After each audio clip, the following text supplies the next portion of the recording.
You're listening to 17 Carat K-Pop. For more about this show and my other show Enthusiasts, plus to get the latest interviews, K-pop news, album reviews, and so much more, subscribe to the show's free newsletter at 17caratkpop.substack.com. Enjoy the show! Now on to a massive round of honorable mentions, starting more in detail, ending with just lightning fast. It gets faster and faster. Yuju and Liwoo, Happiness Index. This is so cute. If you want a cute, mushy-gushy, wholesome love story, Happiness Index is for you. It's so cute. Watch them go on a date to the toy store, where the neon smiley face sign actually winks at them, which is really cute. Lots of other cute, subtle details, and not so subtle, like that she's disappointed her boyfriend won't let her get this stuffed plushie. Then later we find out it was because he already bought it for her as a surprise gift. They doodle together, ride a bike together, they go to the bakery together, and over time you watch their relationship not just stay super cute, but get more open. Like they go from kind of shy love to fully holding hands, grinning bigger than ever, being more open about their relationship. It's really sweet. And then we watch them evolve, grow up, have a kid, and it's just a very cute love story life cycle that you get to see, with a couple of fun twists throughout. Like when she's planning we're having a baby reveal with balloons and stuff, suddenly mid blowing up the balloons, he walks in. He comes home early, and she's like, yeah, here was the surprise. So it's just not as formulaic as you think. Nicole, Mysterious. She really runs the gamut fashion-wise and is full of just red velvet-esque outfits. Like so many cool red velvet style costumes, from retro black and white sparkly pieces to cute heart print looks. Quite a sweet retro look. Flapper girl meets 50s girl meets 90s girl. Plus she's got scenes, some in black and white, some in color. Other interesting details that just make the video pop. Quick changing settings in different hues, different lighting changes, curtain changes, painting roses red. Visually interesting aspects. Plus the song is super catchy. Holland, Number Boy. Finally, after years without new music from him, and the collapse of a management deal he finally got due to COVID that got scrapped, lots of closed doors in his face because he refuses to be in the closet still, finally he gets to release another new song. And I'm just very happy for him, and just happy for all the fans of his who get to see that LGBTQ plus representation. I'm just so happy for them. I will always be a proud ally, and I think he is, and that whole community is so brave and unapologetic, as they should be. He's really just so out there about it. He doesn't care. He's lost deals. He's struggled musically to fit in that world. He's really been embraced by the fashion community, which I'm happy to hear for him. In part, financially, that's good too, just because he truly, is in a hole financially, musically. He had to fund his debut with 2 jobs. Just doing 2 jobs, as if he's not also a musician. Fashion deals have luckily helped pay off some of his debts, but it's been rough for him. So I'm just very happy that he has new music out. Go stream it, go support him, let him live his dream, and he continues to just promote acceptance and just rocks looks that also deserve appreciation just because, can you imagine coating yourself in glitter and getting it off at some point? That is commitment. And I love how he put it, quote, "I'm basically described as a fallen angel, who people see as weird and different, and they hate on me and attack me for that. But at the end of the day, I try to embrace those parts of me, endure it, and become a person who can embrace other people for their differences. And that's the goal of this video, to love people as they really are," unquote. He also shared in the interview that he is preparing new music, yes, and he found a lot of inspo when he was in Sydney for Pride. So maybe there's an Australian-filmed project you can expect from him. Shout out to Tay Rim, who co-wrote Smoke Sprite, who helped produce this track. Number Boy is a great song just for commentary in general on society, the ways we use metrics to try to quantify value of people. Lauren, Loren, also keeping up the catchiness and the visual stimulation with the video for Folks, which really shows him in his element. He looks like such a rock star, never cut his blonde hair, let it grow, love it on him. And he just plays this wounded, well-dressed prince of sorts in this dark castle setting. It's quite a fiery performance that matches the angst the song theme warrants. The whole rock album is called Put Up a Fight. It's his first project under new management, so exciting things ahead. And I think overall just the best high-quality song is Frown, but Temporary has the best instrumental. Tan celebrated their first anniversary with Esedge. They definitely made the teasers for this content with TikTok-style vertical video viewing in mind. That's a trend I definitely think will continue. Fix You was definitely the right call for the main track. The Fix You video is so melodramatic. I love that kind of soapy stuff. And it's another catchy hit. Little Glee Monster, Fanfare. Unfortunately, only 17 minutes long, but that is my special number, so we got that. It's another great example of this often a cappella group. They really do a lot of cool a cappella stuff, showing off just their cool vision, their way of singing, stories. They go really well together. The new members really gel well, so I'm very excited that that's been working out. I was honestly so worried when at first a couple members left, and I heard they would have auditions for new members, but I was very preparing the worst, preparing to feel like their golden age was over. No, the new ones I really do adore. I think they sound beautiful and gel really well with the other voices.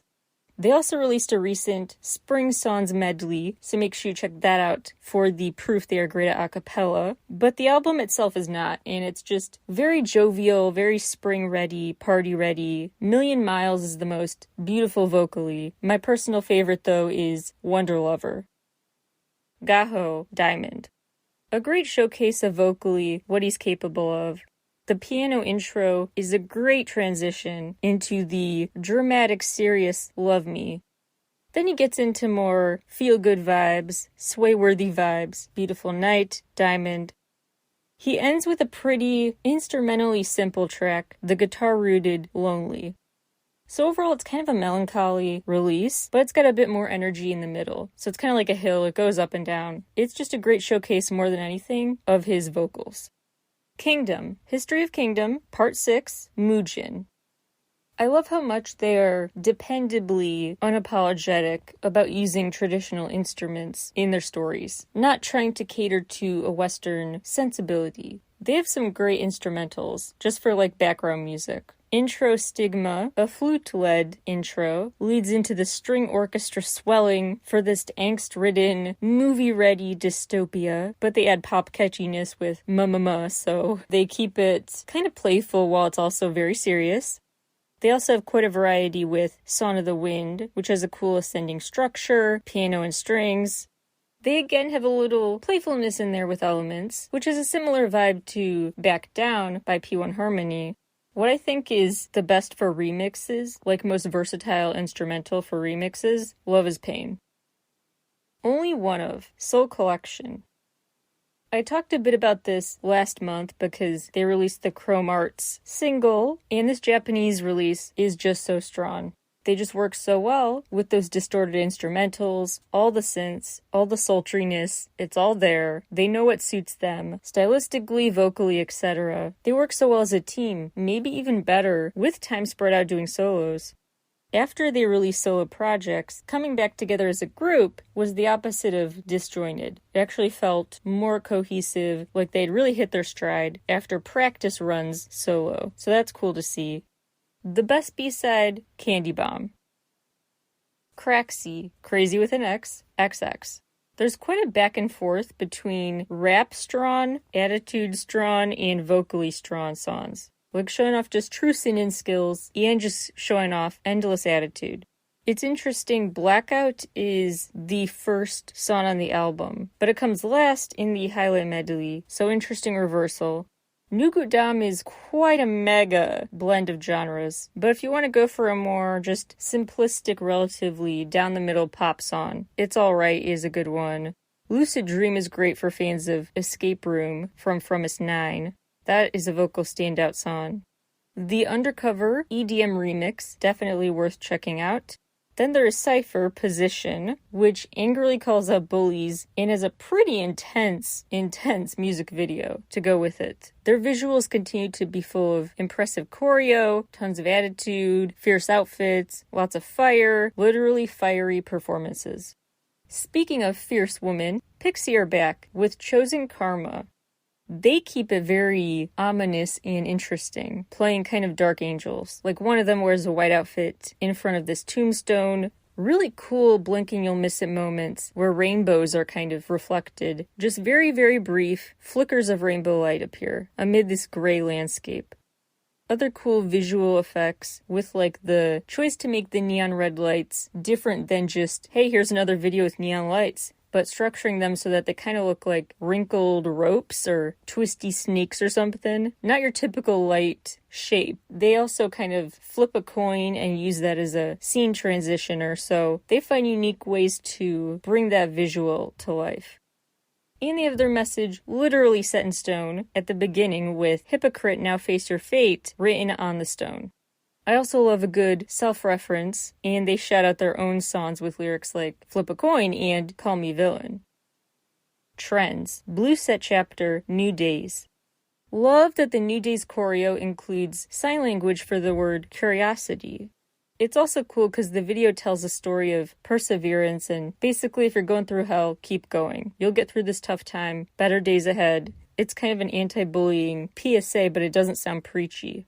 Once again, shout out to the Paradise Diner, because apparently every video has to be filmed there now. No other diner will suffice. So add that to the leaderboard of Paradise Diner cameos in K-pop. Although New Days has that kind of sad, going through something lyric content, sonically, it's pretty peppy. It's ironically so. Especially interesting and ironically so because of the intro for the album, which was a totally different thing. This dark, dramatic, ominous vibe for Nightmare. Also want to shout out this release just because I'm impressed. They were very hands-on this time and co-wrote the songs. Minnie and Anne-Marie, Expectations. Minnie from G-Idol, really such an underrated vocalist. Her voice is really something special, and it was cool to just see that individually get some love with this collab. I love that they did kind of go 50-50. This collab was half Minnie's story, half Anne-Marie's, with personal lyrics like Anne-Marie talks about singing Karate, which was her debut single. Minnie talks about how she used to be the girl who sang Dum Diddy, a reference to Dum Dee Dum Dee, the G-Idol song. So they both sing about their own personal journeys. They also both kind of have their own personal background in different locations in a way that I respect because a lot of split-screen videos filmed by the artists in different locations just feel very blah and unnecessary, but this actually, thematically here, it actually made sense for them to be performing in different places, telling their different stories. So they pulled that off. That concept doesn't always maintain much interest, but they kept it interesting. And I love that they did just not seem like two separate stories completely. They had that variety in the story, but they also had the unity, a shared common topic, which was continuing to live your story without caring how others define it. Like, hey, you're stuck in your expectations. Can't help you with that. Sorry, I'm past that. I don't care about labels. I don't care about expectations. You're still lost in those. I found a way out of caring. CSR, Delight. A delightful girl group, which is also just an interesting group to keep your eyes on popularity-wise because they're trying something a bit different. Because they don't really have like the typical hierarchy based on ages of members. Because they're all the same age, 18. So that makes for an interesting, unique dynamic, as does their unique music video style, which shows some pop-up vibes. Pop-up book vibes, just tons of CGI, tons of color. All sorts of things start popping up and they go from scene to scene, creating their dream scenarios. It's very cute and bright and fun, as is the whole album. The album's all about youth and the first time reaching big life milestones. Lots of cute dancing, like when they squint, like the lights in their eyes are so bright. Signal is their personal fave, and I can totally see that. It's really cute. It's them talking to their past selves. So the CSR of the future is talking in that song to present day CSR. So it's all kind of a diary of an album about this moment in their youth. Also worth noting, as I talked about in the episode called J-Pop's Past, Present, and Future, it might become more common for people to do like what Yuna did, where instead of promoting with K-pop, then breaking into the Japanese market, you reverse it, and you actually do become popular in Japan first, then try K-pop. And Yuna was popular in Japan before CSR, so that trend might become more normalized. So this is another example of that.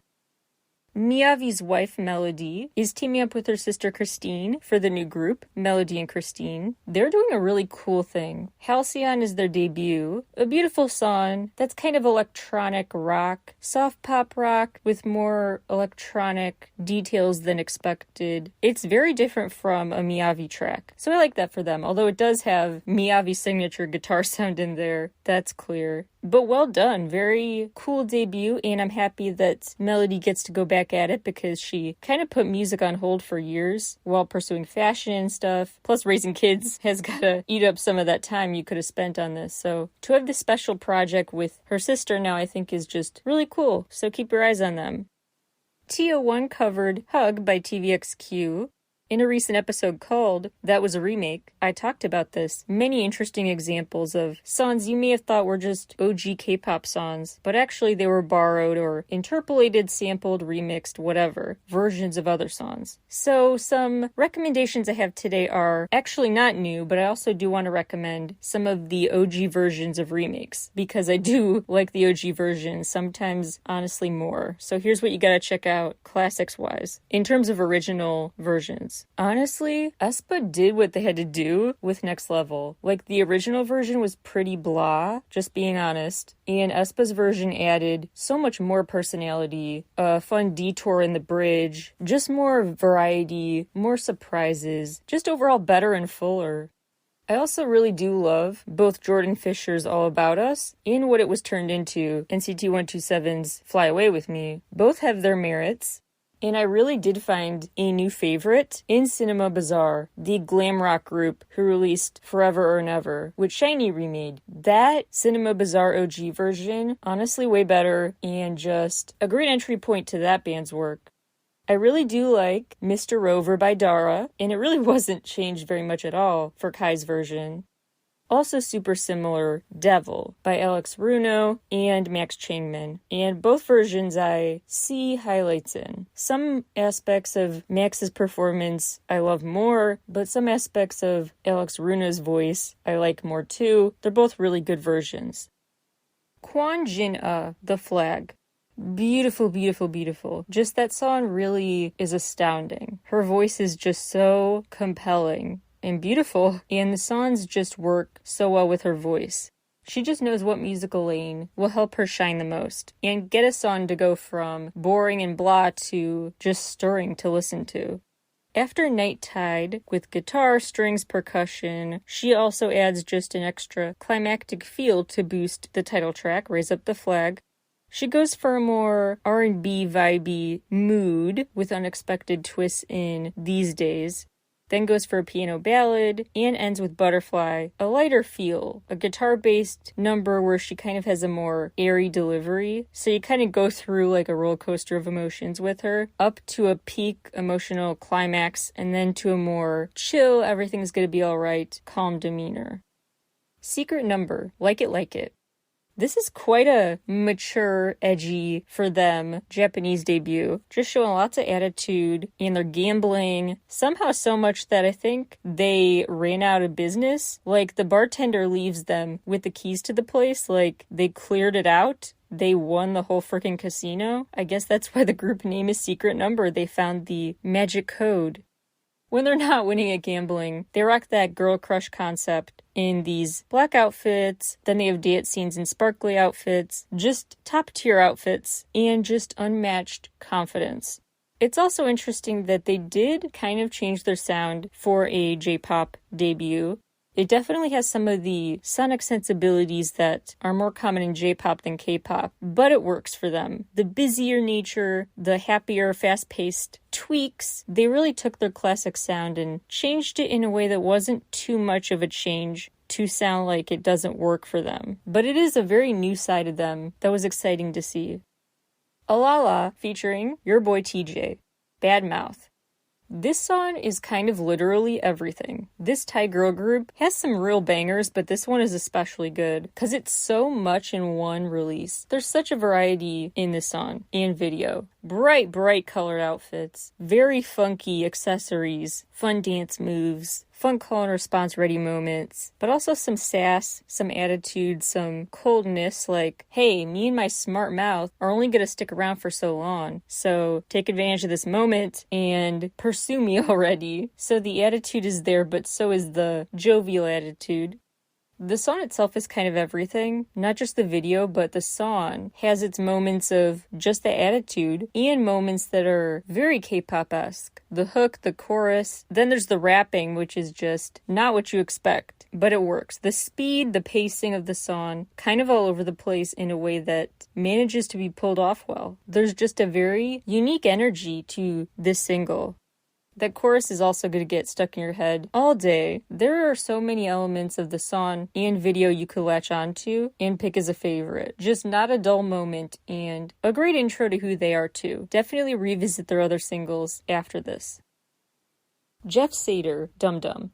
Okay, I know I said I was going to be super objective and focused on the music, but I have to fangirl just for a second because truly I think Jeff Sater is one of the most beautiful men ever. Like, he is gorgeous. Just had to let that out, but he looks really, really attractive, especially in this video. Both versions, actually. There's a Thai and an English one. So it's an interesting, different approach he takes. One is more just smoldering stares with an interesting home movie footage style editing for the English version, and then there's kind of more of a plot, more of a character arc you see with his character in Dum Dum, the OG Thai version. He is just a beautiful person. His voice is beautiful too, and the song is kind of cool in how it goes with his sinister character. It's got this ominous feel to it. He has this kind of whispering delivery that you have when you're kind of an evil character. It's like an unsettling silence, an unsettling quietness, an unsettling calm before the storm kind of attitude. So he does a great job acting with his vocal delivery, just brings a character to life that I should be afraid of, but I'm just swooning over apparently.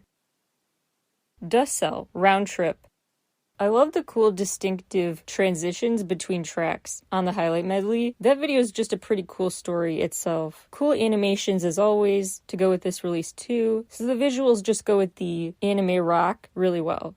This album has kind of two speeds, 8 times the normal speed, 10 times the normal speed. So when they slow down, their version of slowing down is like 8 times the speed instead of 10 times the speed. So get ready for a wild ride. Some pretty strange in a good way, quirky instrumentals as well. Really cool instrumental-only segments, especially in Anti-Hero. And sometimes the singing is just pretty cool because it's so fast it's like rapping, but it's not. It's almost like talking really fast, just trying to get all the words in. There's just something about the delivery of this whole album era that is really cool. Dust Cell are a real standout if you want to dip your toe in the water of anime rock, anime pop type sounds. Lila Sakuda, Sketch. You may recall that name because she did the Japanese version of Love Song with TXT, and her voice sounds as beautiful as ever. There's some synth fun in Midnight Talk, folksy guitars in Circle, the string back Sparkle, lively guitar-filled Tampopo, the piano back dramatic number Lens. There is just quite a variety here of instruments and a big commanding vocal presence. Yuju, Oh. I've noticed two big trends this month in releases across all categories. K-pop artists this month have been focused on two main, I think, intentional strategies. Vertical video-ready, TikTok-esque highlight medleys and other album preview teaser content, and super short EPs, like under 20 minutes long. And this Yuju one, slightly under 15 minutes. It is quite vast in terms of emotional depth, though, given that time length. She covers a lot in so few minutes. And I love that she has so many meanings with the album title, referring to an O and a 0, mostly just like a circle. The start of a new era, but the circle of life, the sense that you're going around in circles. It's the journey, not the destination. It's personally about her career journey as she reaches the 10th year of it, but it's also just for anyone who is a wanderer, a traveler, an ambiguous symbol on purpose that's also very personal to her. I also loved in an interview for this comeback just the way she talked about the role of music as a comfort, not just something pleasant to listen to, but as having a very fulfilling emotional purpose. And she compared music to comforting her like that of a childhood friend. Like music is like a companion, which I thought was a cool way to put it. And that's what the title track is all about. Without You is about whatever you want it to be about. Yuju said for her, she wants it to be about music, her love letter to music. So it doesn't even have to be the subject is a person. She also keeps up the full circle theme with this release because at the end of the album, the song is full circle. It's called that. And she ends the album after some fun chattering. In the background behind her, she joins in on the laughter. She reaches fulfillment by the end of this sonic journey. The best live totally would be Dreaming. I mean, the higher register she goes into, the way she just commands that song, live must be just next level. Onu, Circle. Shout out to Sam Kim for producing this. There's an interesting mix of vibes. Onu went for like a very somber, neutral-toned, serious, dramatic, ballad-esque R&B vibe for part of this release. And on the other hand, some scenes, like in the Circle video and for the content teasers, are focused on kind of a Mr. Rogers vibe with puppets and stuff and bright colors. So it makes for a mix of calm and concerned. Like two different types of lower key vibes, moodier vibes. Gentle guitars, piano, whatever, soundtracks both somber moments of reflection and just calm, kids' TV show ready lullabies. Caramel is one of the better ones, and it is definitely for fans of Bird by Ha Sun-woon. If you want a throwback to the Shiny Story of Light era sound, check out Expectations. I could totally picture Expectations as a Story of Light bonus track. The best song actually though, probably No Parachute. Just really good vibes for a fun car ride. Cooing, The Milky Way. This is such a smooth song from an underrated vocalist, and the visuals are just so striking.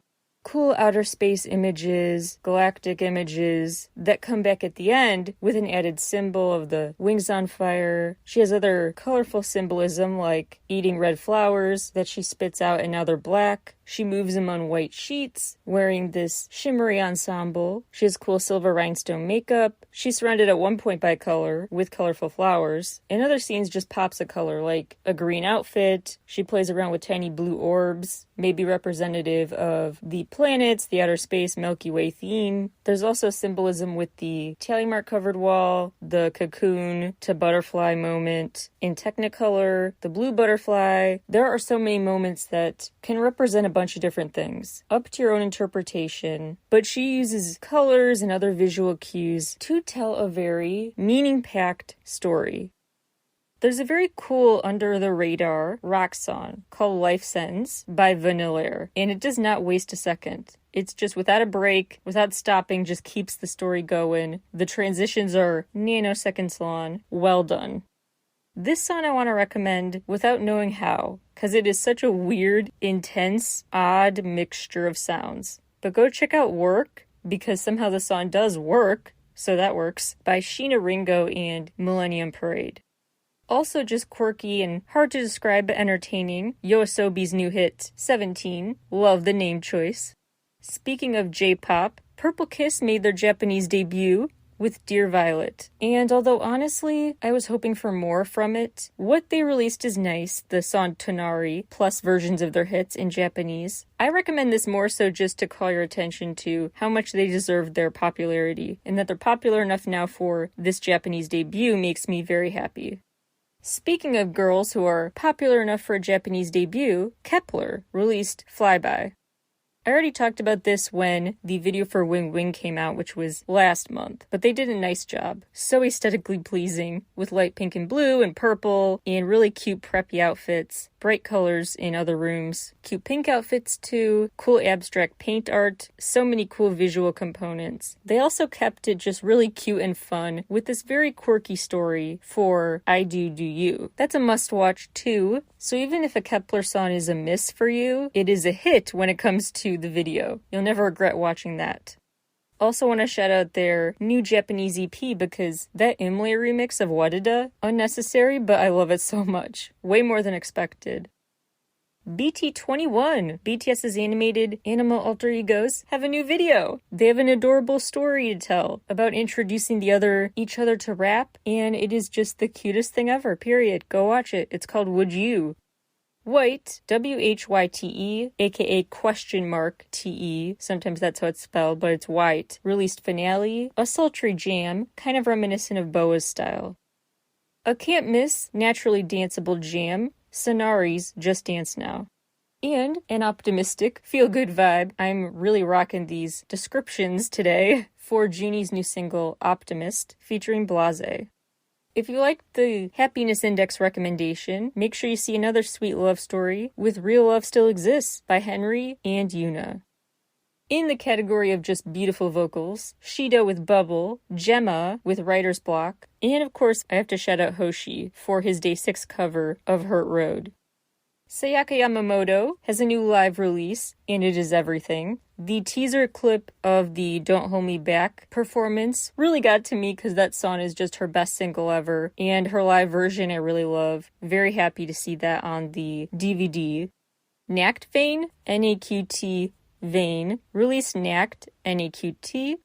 Chronic is such a good song, such a good pop bop, and it's one of those that at first you think is blah. Like, it's just like, it's another good catchy pop bop. Then you realize it actually is exceptionally catchy. So give it a couple plays, then you won't get it out of your head. It is better than you think. She also just has a cool visual symbol. The video has her in red as the backup dancers in black dance together blindfolded. She moves around this vast space as they dance around her. The piano player in the center. Lots to read into there, but a scene is set for sure. That may have to do with the song title, Chronic. Like, you're supposed to go back into each other's arms, but you can never see the way there to know how to do that. Thai girl group Mixed Fruit released Strawberry Ice Cream, which is a very bouncy, catchy song. It's a super likable early summer jam, and just a fun girls' day out kind of video, showing them sort of just chilling at a cafe, but then one starts singing, the next thing you know, it's an impromptu a cappella sing-along that turns into a studio cut instead of a cappella, as it tends to do in life. OSTs that really impressed were on the Tetris soundtrack. Truly, like, unexpected how much the Tetris soundtrack actually goes off. Especially Ren with the Japanese version of Holding Out for a Hero, and aespa's new song for the soundtrack, Hold On Tight. The honey-voiced Eric Nam, an all-time favorite of mine, released a remastered version of There and Back Again. The only thing that could be better is if he released something new to go with it. I hope it's coming sooner rather than later. iChillin's new song, Alarm, totally sounds like Dreamcatcher's song, Piri, in the intro. The little flute noise in Piri is definitely somehow sampled or remixed in Alarm by iChillin. I just had to say it. iChillin do keep their release original in other ways, though, with the premise being they are playing characters, a video game within the video. So they sit down to play a video game, and then the video unfolds the video game's action, where they have fun superpowers that shake up life at this diner, you guessed it, the Paradise Diner again. So it's a lot of fun. Bibiana released 64, about the car, and just delivers sultry R&B. Sunmi and Bio both work really well with a very retro vibe, and so together works really well for Lights Out. Through THRU and Suzo released Siren, which just needs so many club remixes of all kinds. Very malleable, fun instrumental. Some just funky vibey songs to brighten your mood include Love by 5uzi and No, and Funky Jumpin' by Da Ice. ATEEZ released Limitless, a new Japanese single.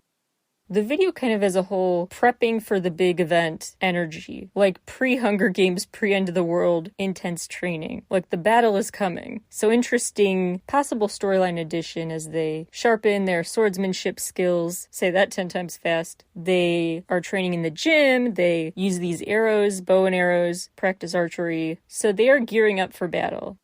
In the end, just fully dressed for that battle, whenever it comes. Notably, their flag color is different. It has been changing over time. Always notable. Check out my AT-specific episodes of the show, where I dissect the symbolism there. But anyway, the color did change again. It's notable their flags now are blue with black stripes. I know I said that Cantopop was kind of on the out compared to Mandopop, and while I still think that may be true, that Cantopop's peak is behind it, a counter-argument came from Jeremy Lee, who released the Cantopop Closer.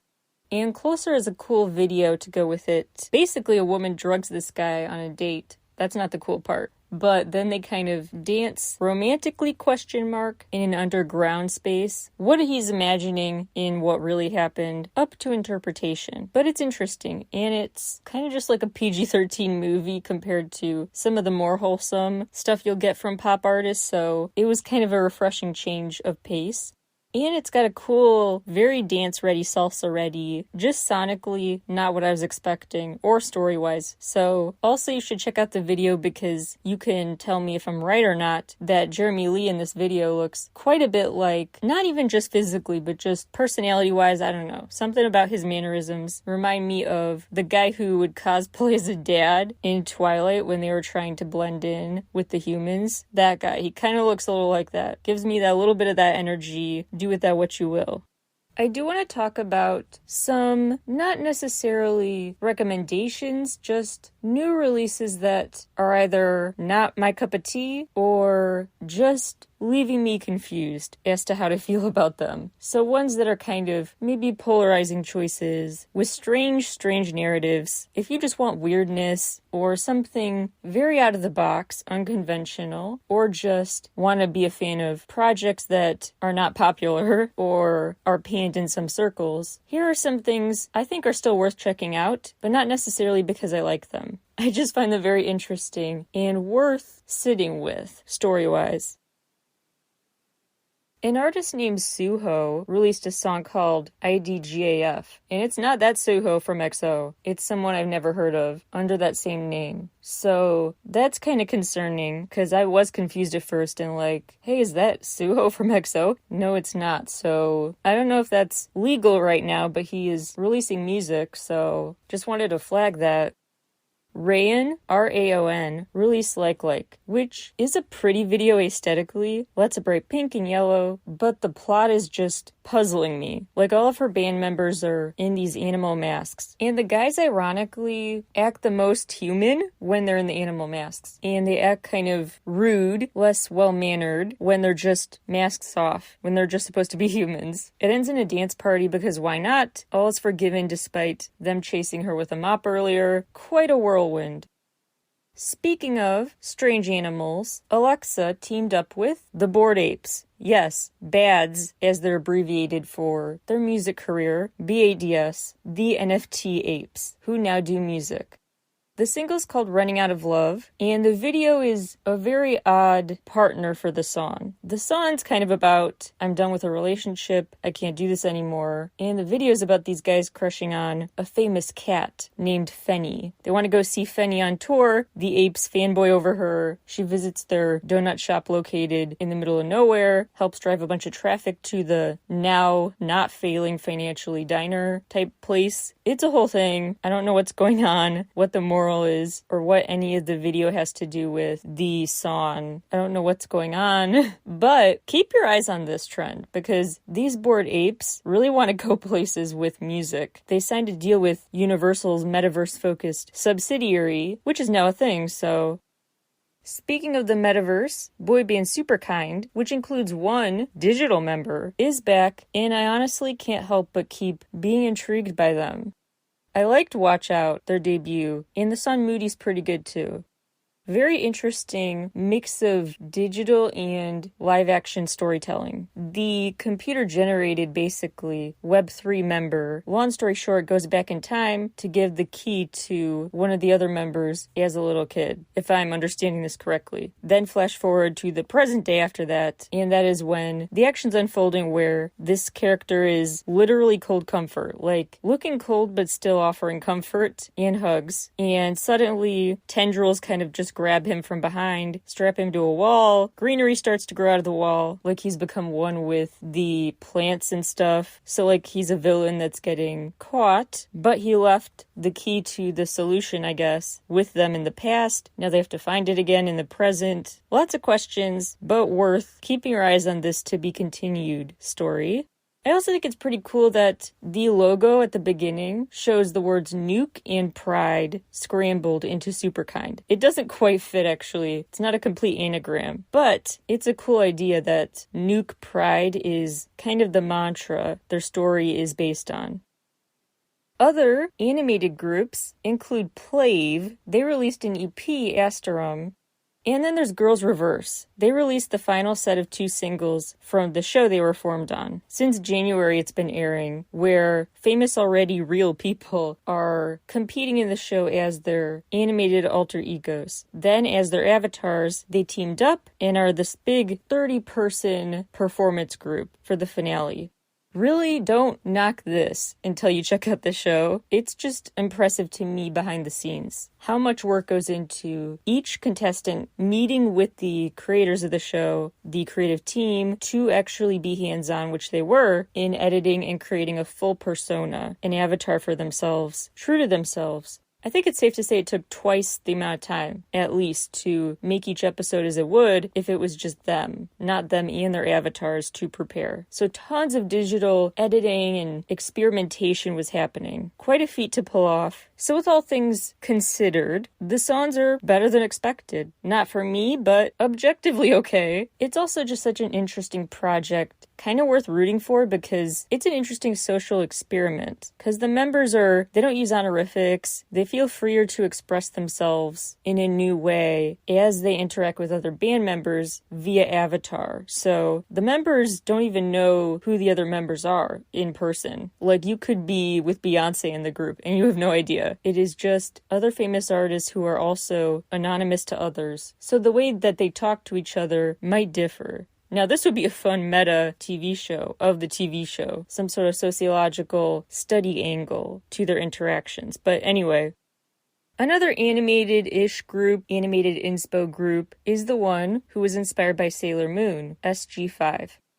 Hearing Inspired by Sailor Moon is music to my ears, so it got me so hyped for this group. Maybe too much so, because honestly, Fire Truck, a big letdown. Really not for me. So I really hope that was just a learning curve intro song. Also do note though, the line distribution is set to change apparently drastically for future singles. So if the uneven distribution was bugging you, just hang in there for future releases. There's an artist who goes by Green, and she has an interesting, ominous delivery. She's kind of like Pixie-esque, like the girl group Pixie, in her delivery. It's hushed, it's ominous, unsettling on purpose, and strange instrumentals too. So a very just funky, one-of-a-kind artist, worth checking out. She has these 2 new singles, Entrance and Trouble. Beautiful Noise, the company behind Cyan and Zior Park, has released an interesting connected narrative. The Mona Lisa and the Blood Moon story, as it's called, is like a 2-part video with both artists doing their own version of the story, with drastically different outcomes.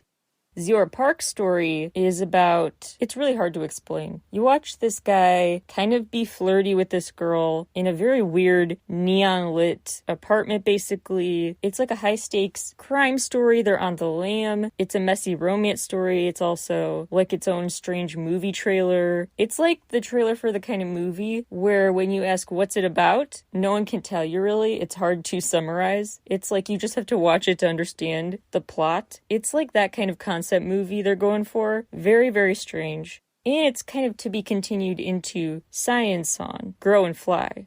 That song has an interesting, kind of sinister nursery rhyme feel to it, with the lyrics about, hey young adventurer, why are you afraid? It almost seems like I can see another boy on your face. I said it's nothing, just the longest trip I ever did take. I just don't know how to cope with this child in my soul. Interestingly, the lyric is goodbye, but in the transcript for the music video, the lyric is go back, which is a very different context than goodbye. Not sure if that was just a fluke with the transcript or an intentional double meaning, but worth flagging anyway. Lastly, I continue to have mixed feelings, no pun intended, about NMIX. This comeback is better, objectively and subjectively, I think, than ever. Love Me Like This is their best title track yet, but their music is still not my cup of tea. I think the reason they're so polarizing with their music is partly because every second is full. Like, when there could be seconds, nanoseconds of silence, one of them is still like, yeah, or something like that in the background. And so there's not a second of just one person. It just feels like there's so much on top of each other sonically. So I think that's overwhelming to some listeners like me, but some people love that. So I don't know. It's just not clicking with me, but I can see why some people are into it and are warming up to this group. And I will say, just subjectively, although I don't care for their music, objectively, I am more impressed with them than I used to be. Their appeal is finally kind of presenting itself more to me with their narrative, which is a lot happening at once still, a lot to process, but I kind of like the story they're trying to tell. They're telling it in an incredibly eye-popping way that may have a ton of pieces, like more pieces than the full puzzle needs, but at its core, a good message. It's also a cool strategy to promote it with the series of newsletters and mini movies of sorts they released, explaining what happened. The mix letter talked about this green candy the store Sweet Oasis was selling that was like addictive, but it made everybody the same.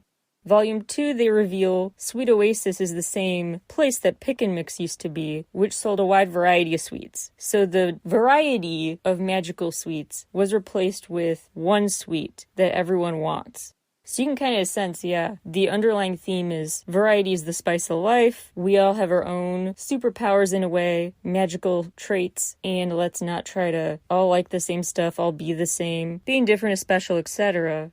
They also add another twist, and in Volume 3, reveal that they're on the case. And NMIX found out the giant cat named Monopole is working on a big long-term plan to keep that monotony a main theme of this new place. And they also reveal leaked documents that NMIX uncovered of the green candy ingredients, which include obsession, perfectionism, discrimination, hatred, fear, etc.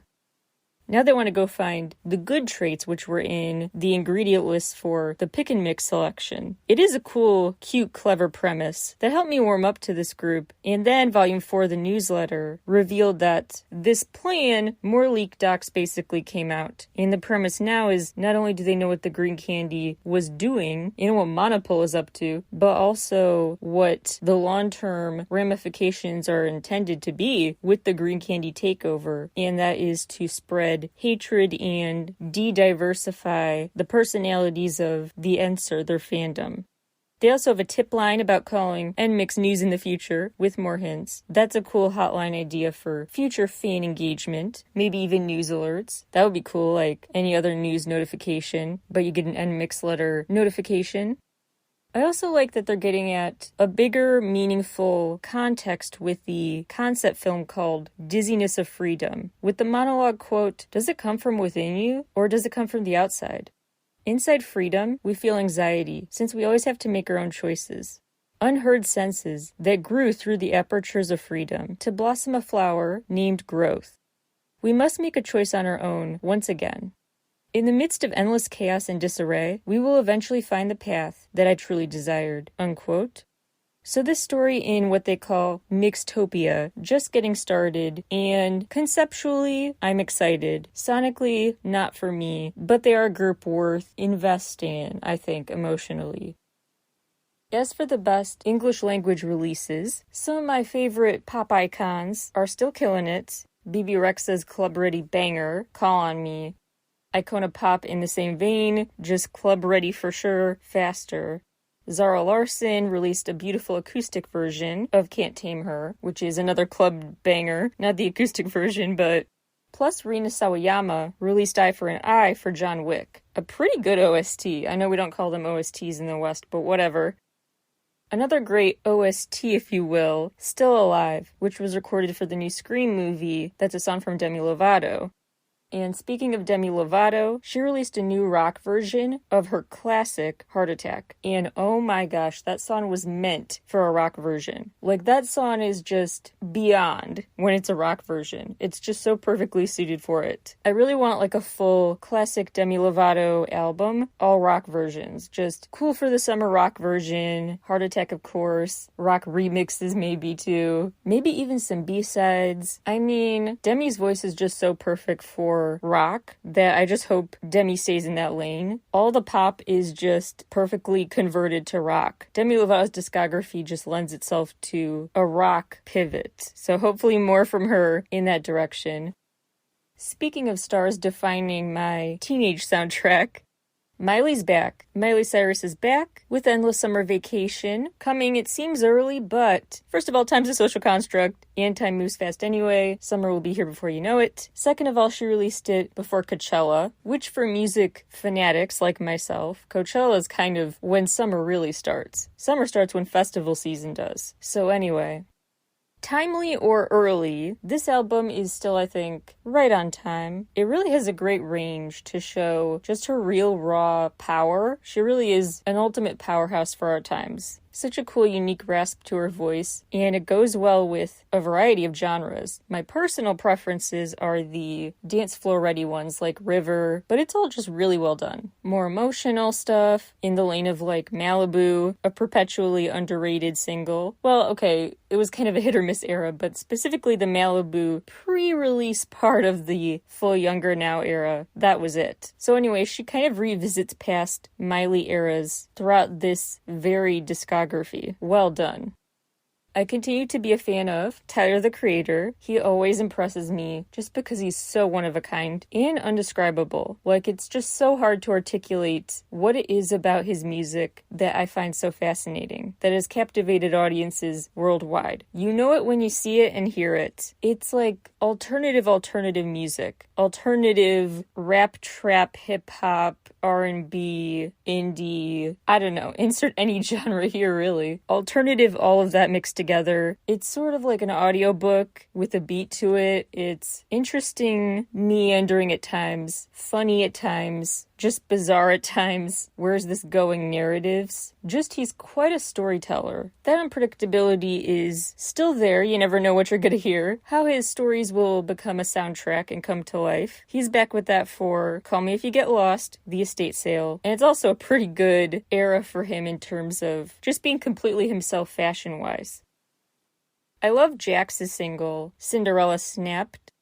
It's her latest, but I really like Victoria's Secret, probably still the most. Great message about screw your body standards, basically. And she has a similar empowering attitude with Cinderella Snapped. Like, she has no time for this old sexist trope about who she should be, and she's ready to sing about it again. Really great stuff. She's the kind of artist whose messages I wish I had heard when I was growing up.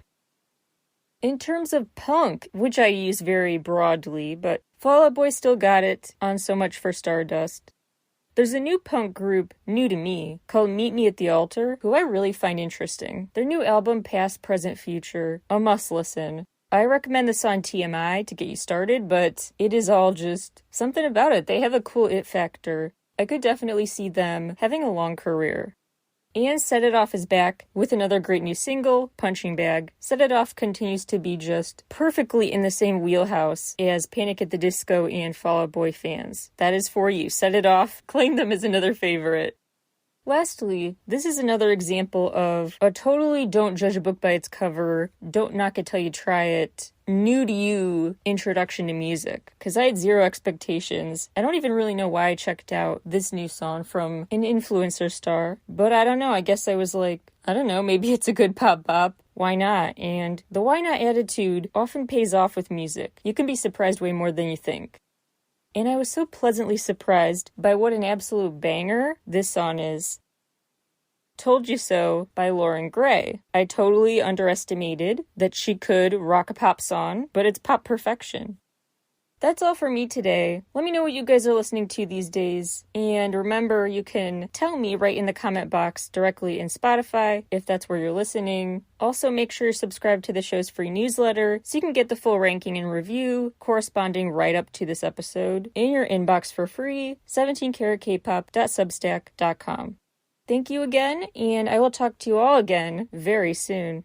Bye, everybody!